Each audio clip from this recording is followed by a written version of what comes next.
виждате го тук, това е централния площад. Това е новото кметство, всъщност. По-новото от двете.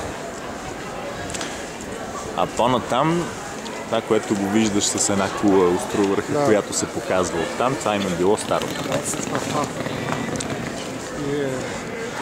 А това тук е... Да.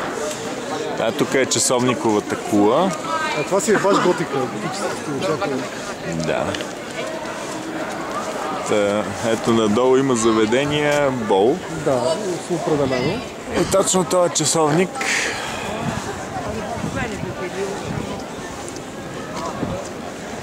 не знам сега дали в 11 ще го пуснат или ще в 12. Но е много впечатляваща гледка. Аз колко мога да приближа.